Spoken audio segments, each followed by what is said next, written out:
सुप्रभात छात्रों। अब हम देख रहे थे यानी कबीर के रहस्यवाद के बारे में हम चर्चा कर रहे थे। तो कबीर के रहस्यवाद के बारे में हम चर्चा करते हैं तो प्रभु रामचंद्र जी के बारे में उनके एक सुहागन का गीत उन्होंने रचा है, जो यानी प्रभु रामचंद्र जी के शादी के समय यानी जो गाया गया था उसी तरह उन्होंने यहाँ माना है। कबीर का रहस्यवाद जो है, कबीर का रहस्यवाद दो प्रकार का है, एक भावनात्मक रहस्यवाद और दूसरा जो है साधनात्मक रहस्यवाद। तो ये दो प्रकार के रहस्यवाद है उनके यहाँ, लेकिन महत्वपूर्ण जो है भावात्मक रहस्यवाद, भाव का साथ संबंध प्रेम से होता है। तो ऐसा उन्होंने उनका जो रहस्यवाद है कबीर का, वो शुद्ध भारतीय शैली पर आधारित रहस्यवाद माना जाता है। कबीर इस विरह व्यथा के निरंतर सहना चाहते हैं, यानी जैसे हम देते हैं तो यानी रहस्यवाद में यानी विरह, आशा, निराशा ये महत्वपूर्ण है, उसमें होती ही है। जैसे प्रारंभ में यानी ईश्वर के प्रति यानी प्रथम अवस्था में हम देखते हैं विरह, मिलन अवस्था, निराशा, अभिलाषा, वेदना अत्यंत सजीव एवं तरल अभिव्यक्ति दिखाई देती है। तो यानी कबीर जो है, कबीर के साहित्य में हम देखते विरह व्यथा को वे यानी निरंतर सहना चाहते हैं। कबीर में गंभीर रहस्यमय अनुभूतियों, आत्मसमर्पण, विरह व्याकुलता, प्रेम पूर्ण भक्ति, आंतरिक प्रेम की निष्ठा, परमात्मा से मिलन की आतुरता आदि हृदय की नाना स्थितियों के बड़े ही मनोहरी चित्र कबीर के काव्य में देखने को मिलते हैं। यानी कबीर के साहित्य में हम देखते हैं तो यानी उन्होंने नाना स्थितियों का, ईश्वर के नाना स्थितियों का चित्रण उन्होंने करने का प्रयत्न कर दिया है। कबीरदास जी के श्रवणात्मक चित्रों में चाहे लौकिक हो या आध्यात्मिक अलौकिक, उनमें एक अलौकिक अनुपम रस दिखाई देता है। अतः इसे गृहस्थ लोग भी आनंद ले सकते हैं और मुमुक्ष जनों के लिए भी कबीर का मार्ग आनंद प्रदान करने वाला है। तो उन्होंने हठयोग हो या बौद्ध साहित्य हो, जैन साहित्य हो, तो उसमें से उन्होंने जो जो अच्छा था उसी को ग्रहण करते सहज मार्ग की स्थापना की है। सहज योग यानी हठयोग में राजयोग, सहज योग, उसमें उन्होंने सहज योग जो है सहज भक्ति का मार्ग उन्होंने सामान्य जनता के लिए प्रस्तापित कर दिया है। कबीर के साधनात्मक रहस्यवाद के दर्शन होते हैं। ऐसे वर्णन में हठयोग साधना के वर्णन मिलते हैं। हठयोग का यानी नाथ साहित्य का हो, हठयोग का हो, उसका प्रभाव यहाँ दिखाई देता है। कहीं कहीं पर कबीर ने उलट बातों के द्वारा अपना रहस्यवाद प्रस्तुत किया है। कबीर के काव्य में अनेक अन्योक्तियों के उदाहरण भी मिलते हैं। उलटबासियां बाकी किसी कवियों की प्रसिद्ध नहीं है, लेकिन कबीर की उलटबासियां प्रसिद्ध मानी जाती है। तो ऐसे अन्योक्ति के अनेक उदाहरण भी दिखाई देते हैं। कबीर के काव्य का सामाजिक पक्ष हम देखते हैं तो मध्यकाल में कबीर ने अपना सामाजिक दायित्व अच्छी तरह से निभाया है। कबीर के काव्य का सामाजिक पक्ष तो यानी उसी समय की राजनीतिक परिस्थिति हम देखते हैं तो उसी समय की राजनीतिक परिस्थिति सामान्य जनता के उपयोगी नहीं थी। इसी कारण यानी उस कबीर ने अपना जो उत्तरदायित्व है वो अच्छे ढंग से निभाने का प्रयत्न कर दिया है उन्होंने। उस काल में प्रचलित कुरीतियां, जात पात के बंधन, अंधविश्वास आदि पर कड़े प्रहार किए हैं।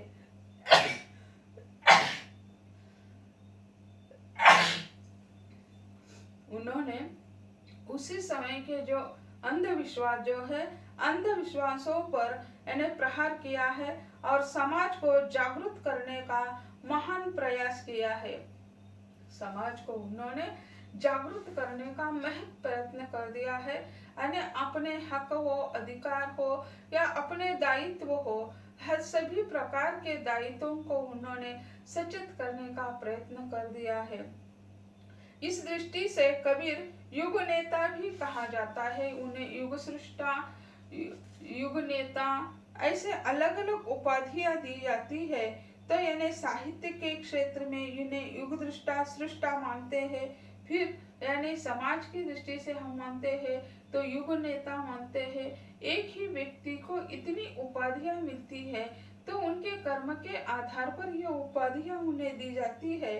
और उसे यानी कबीर को सामाजिक दृष्टि से उसी समय का नेता भी कहा जाता है। जो नेता यानी समाज के लोगों की चिंता थी, उस लोगों की समस्याओं के बारे में वे सचेत थे। मध्य काल में विभिन्न प्रकार के संप्रदाय और मत थे। कबीर ने इस सब का समग्र रूप में ग्रहण करके सर्वसाधारण जनता के लिए एक सामान्य मार्ग खोज निकला और आडंबर का विरोध कर दिया। इस युग में अनेक प्रकार के संप्रदाय थे। वैष्णव संप्रदाय था, बौद्ध संप्रदाय था, जैन संप्रदाय था, नाथ संप्रदाय था। इनमें से उन्हें जो अच्छा लगता है उसी को ग्रहण करके उन्होंने सर्वसामान्य जनता के लिए एक सामान्य मार्ग निकाला जिसमें कोई आडंबर नहीं था। तो इसी कारण वे कहते हैं, पंडित पोती पड़ी पड़ी जगमुआ, पंडित भया न कोई, ढाई आंख प्रेम का पढ़े सो पंडित होय। यानी जो आडंबर जो था उसी पर उन्होंने कड़ा प्रहार कर दिया है। तो वे कहते हैं कि इन्हें किताब, वे तो पंडित नहीं थे, कबीर पंडित नहीं थे, अज्ञानी थे ऐसा कहा जाता है। फिर भी उन्होंने पांडित्य जो प्राप्त किया था वह अपने गुण के आधार पर पांडित्य प्राप्त कर दिया था। एक ओर पंडितों की खरी खोटी सुनाते हैं तो दूसरी ओर मुल्ला की कड़ी आलोचना करते हैं। एक ओर पंडितों की खरी खोटी सुनाते हैं तो दूसरी ओर वे यानी वे मुल्लाओं की भी कड़ी आलोचना कर देते हैं। वर्णाश्रम व्यवस्था पर उन्होंने व्यंग्य किया है। यानी वर्णाश्रम कर्म सिद्धांत वे मानते हैं, लेकिन उसी समय की व्यवस्था जो थी वो वर्ण व्यवस्था पर आधारित थी। इसी कारण उन्होंने वर्ण व्यवस्था पर कड़ा प्रहार कर दिया है।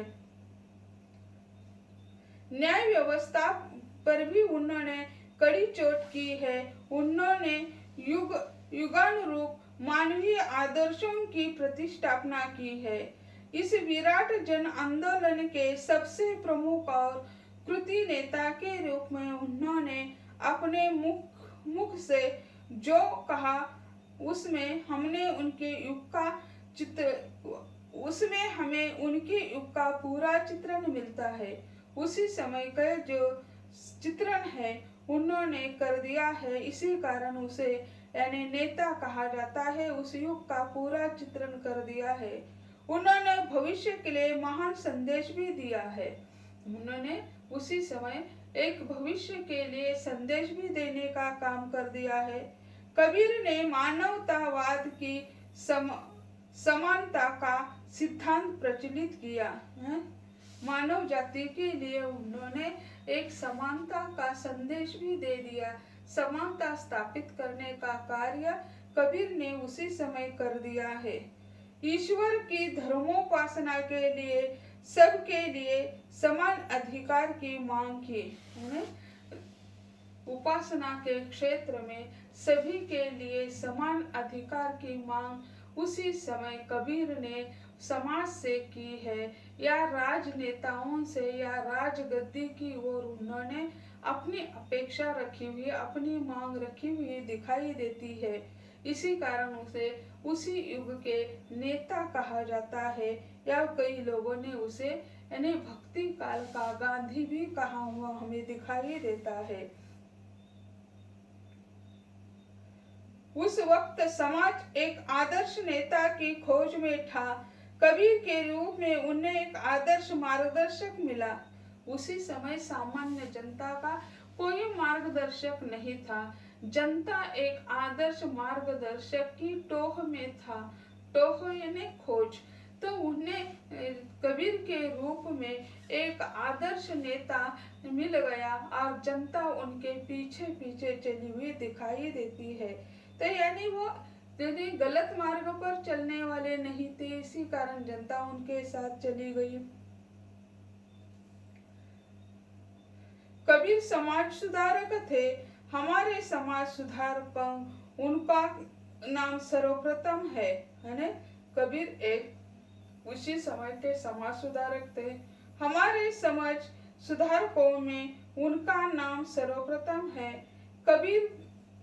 कबीर ने हमारे समाज को संकुचित घटकरे से निकालकर विशाल एवं उदार बना दिया है ना। उसी समय का जो समाज है, तो उसी समय के समाज व्यवस्था जो थे वो संकुचित कटघरे में खड़ी थी।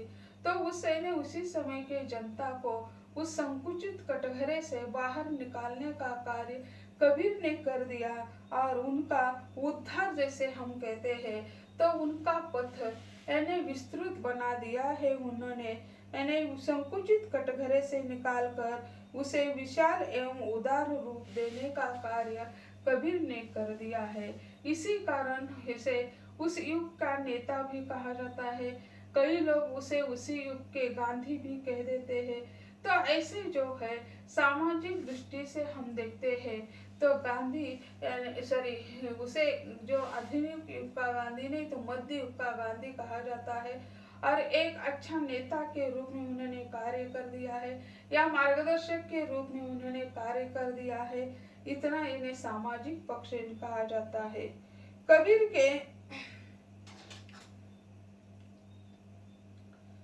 के काव्य की समालोचना इन्हें कई लोगों ने की है, तो वे इन्हें अलग दृष्टि से करते हैं। कबीर जो है पहले संत थे और बाद में कवि थे है। बाकी सारे हम देखते हैं तो पहले कवि होते हैं, बाद में संत होते हैं, लेकिन ये पहले कबीर जो है संत है और बाद में वे कवि बन गए हैं। पहले संत यानी समाज में सुधारना लाने का काम कर देता है और उसके लिए जो पद लिखते हैं, जो साहित्य लिखते हैं, तो उसमें इन्हें लेखक कवि जो बन जाते हैं।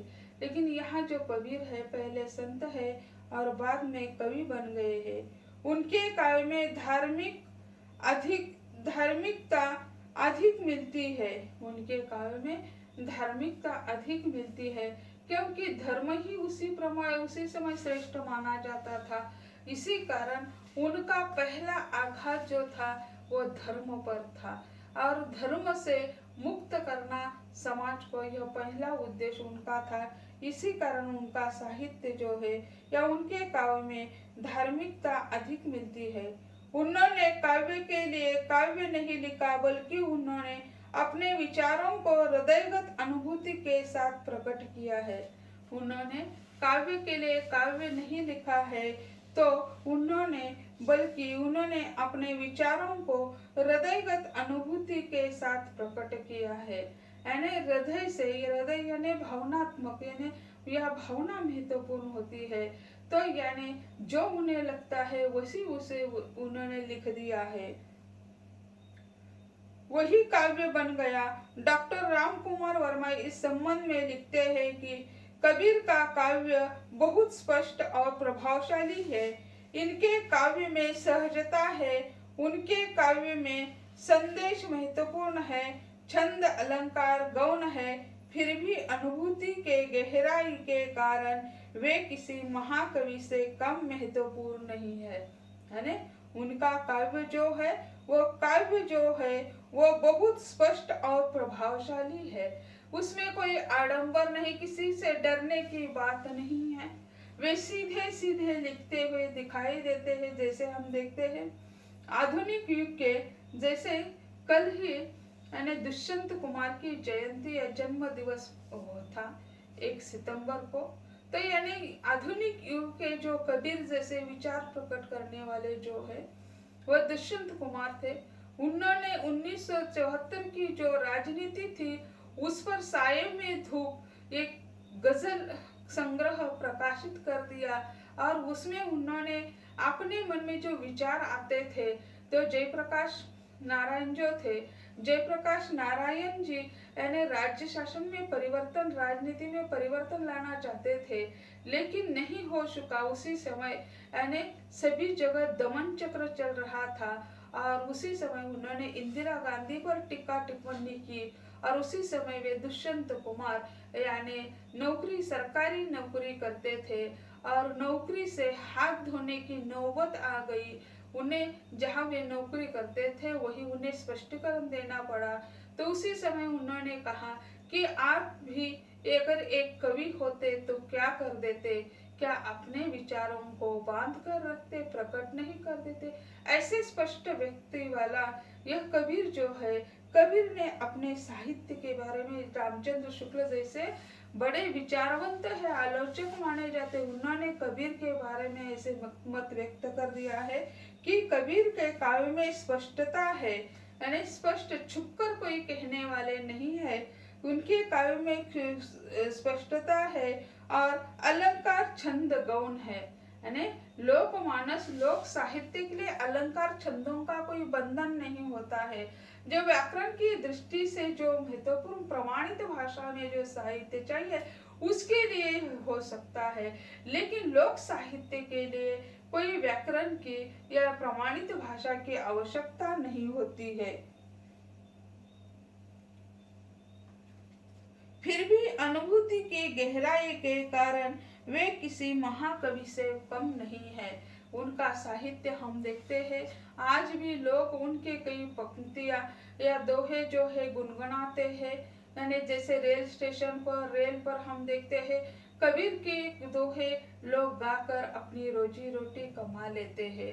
तो भीष्म साहजनी ने एक कबीरा खड़ा बाजार में एक नाटक लिखा था और उसमें यही चित्रण होता है कि कई लोग उनके यानी उनके अनुयायी कबीर के गीत गाकर अपनी रोजी रोटी चला देते हैं। तो ऐसे इस पर इन्हें कबीर पर कबीरा खड़ा बाजार में एक नाटक भी आ गया। तो ऐसे जो कबीर जो है वो स्पष्टवादी है, कहीं भी आडंबर नहीं है, कहीं यानी शैली अलंकारों का उपयोग न होते हुए भी उनका साहित्य आज भी प्रासंगिक लगता है। यानी इसी कारण वे कहते हैं आचार्य रामचंद्र शुक्ल जी, वे किसी महान महाकवि से कम नहीं है, उनका साहित्य जो है महाकवि जैसा ही है।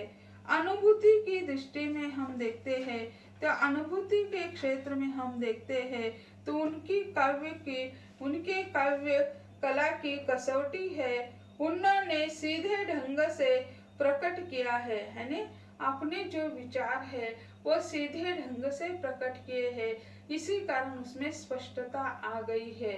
घुमा फिराकर वे कुछ भी नहीं कहते हैं, कहीं भी आडंबर नहीं है, वे अपनी शैली के स्वयं निर्माता है, यानी कहाँ भी आडंबर दिखाई नहीं देता है, वे अपने शैली के स्वयं निर्माता है, किसी दूसरे की शैली उन्होंने अपनाई नहीं है।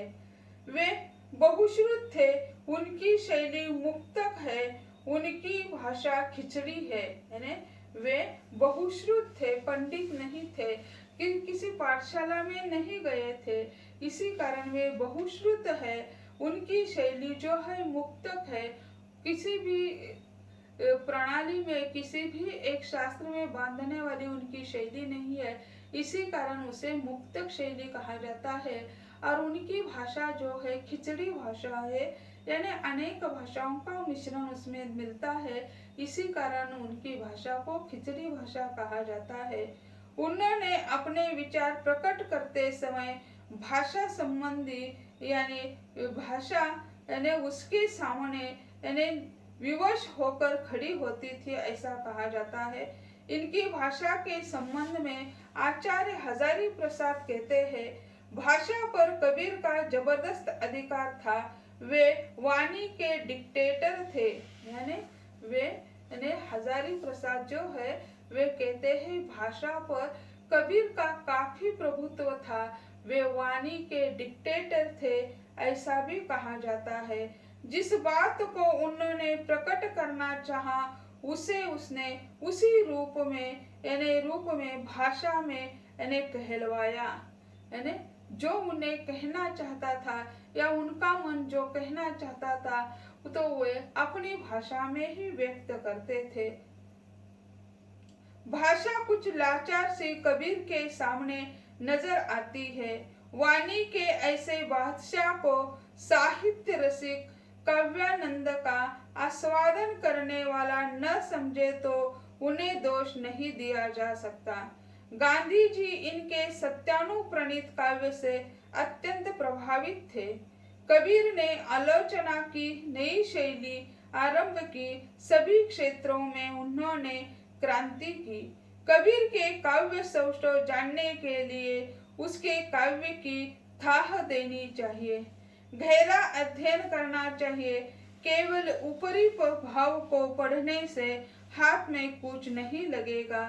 इन्हें जैसे कबीर जो है उसी समय के यानी युग दृष्टा ऐसा होता है और उसे इन्हें नेता युग नेता भी कहा जाता है।